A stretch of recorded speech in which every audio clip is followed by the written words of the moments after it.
Hello guys, tomato দিয়ে কী হবে? Tomato দিয়ে মাছ ভুনা হবে, মানে সেরকম একটা রেসিপি চলতেছে।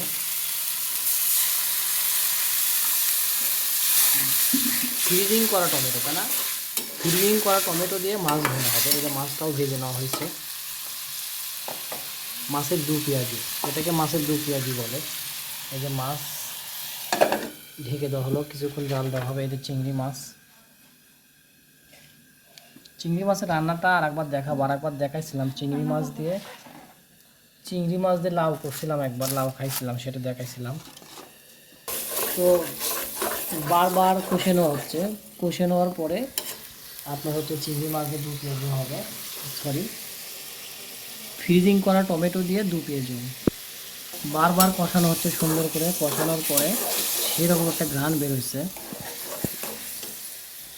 তো কষানো প্রায় শেষ, এখন পানি দেওয়া হবে। হ্যাঁ, পানি দেওয়ার পরে এখন এর মধ্যে ধনে পাতা হলে বেস্ট লাগতো, কিন্তু ধনে পাতা আমাদের রিজার্ভ করা নেই। তো এই জন্য আর কি, এই যে এখন মাছ দেওয়া হবে। দেখেন মাছ, এই যে সুন্দর করে মাছ একটা একটা করে ছেড়ে দিতে হবে, একবার ঢেলে দেওয়া যাবে না।